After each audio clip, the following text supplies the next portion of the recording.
Bonsoir à tous, merci de nous rejoindre sur TNTV pour un nouvel épisode du JTVR, votre émission consacrée à la protection de l'environnement et au développement durable au Fénois. Très heureux de vous retrouver pour ce nouvel épisode. Nous n'en avons pas fini avec cette pandémie, alors respectez bien les consignes données par les autorités du Fénois et surtout, faites attention à vous et à tous ceux que vous aimez. A tout de suite, juste après le générique, nous vous proposons de parler opportunité pour tous.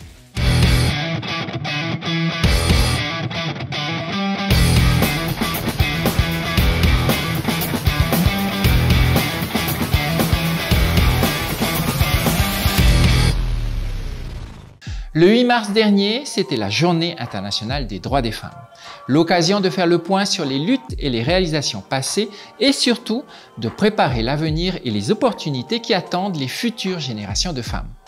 L'occasion également de rappeler que malheureusement, rien n'est acquis et que, par exemple, des restrictions légales ont empêché 2,7 milliards de femmes dans le monde d'accéder au même choix que les hommes en matière d'emploi, que moins de 25% des parlementaires à travers le monde étaient des femmes en 2019 ou encore qu'une femme sur 3 fait toujours l'expérience d'une violence basée sur le genre.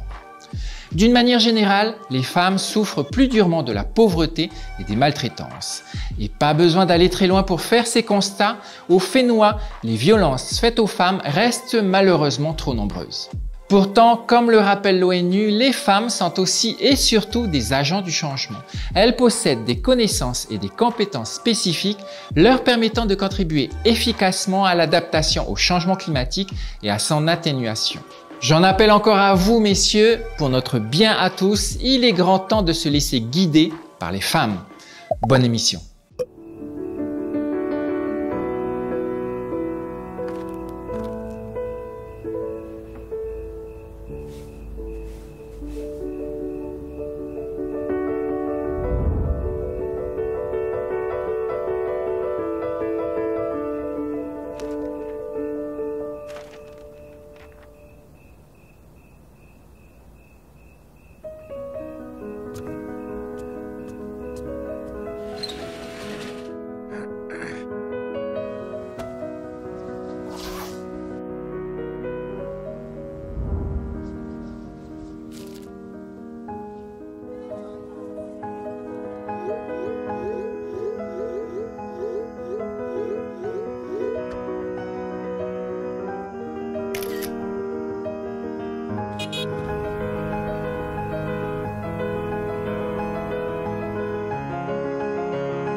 Le saviez-vous? D'après les chiffres de l'ONU, 773 millions d'adultes et de jeunes à travers le monde ne possèdent pas les savoirs de base en lecture et en écriture, et cela touche une majorité de filles et de femmes. Et pendant la phase initiale de la pandémie, les écoles ont été fermées dans plus de 190 pays, interrompant l'éducation de 62,3% de la population scolaire mondiale, soit plus d'1 milliard d'élèves.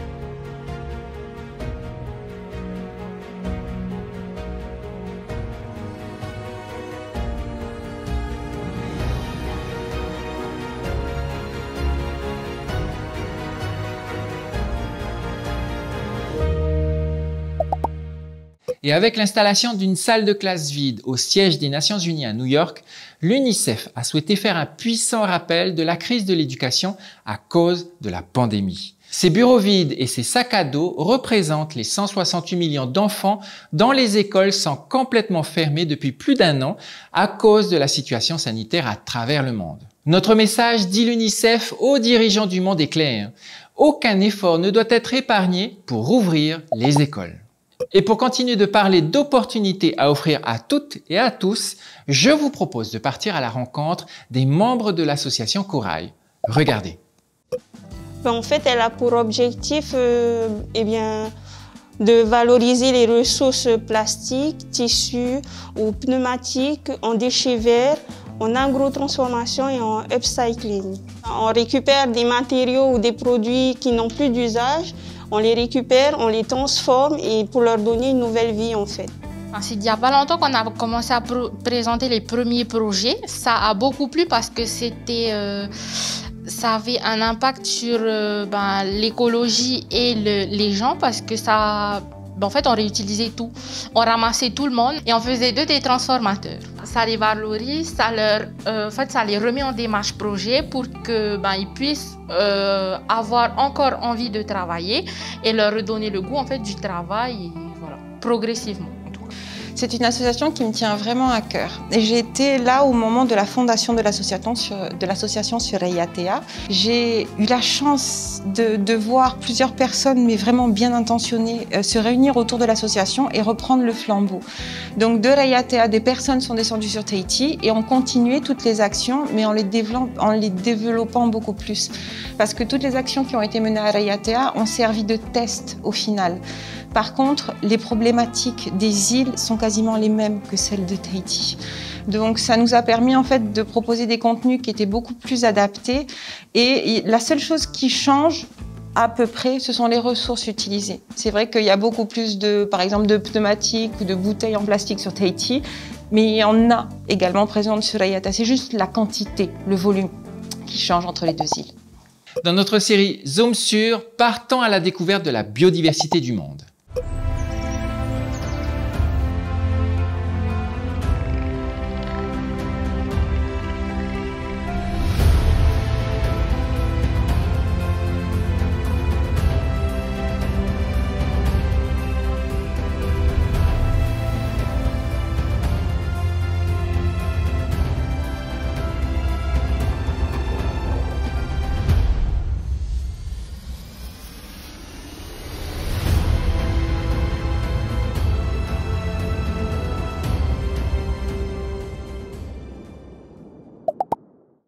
Voilà les amis, le JT Vert est maintenant terminé. Nous espérons que vous avez passé un bon moment avec nous. Vous pourrez retrouver notre émission sur le replay de TNTV ainsi que sur les réseaux sociaux du JT Vert. Faites attention à vous et à tous ceux que vous aimez. Restez prudents. À dimanche prochain sur TNTV. Au revoir.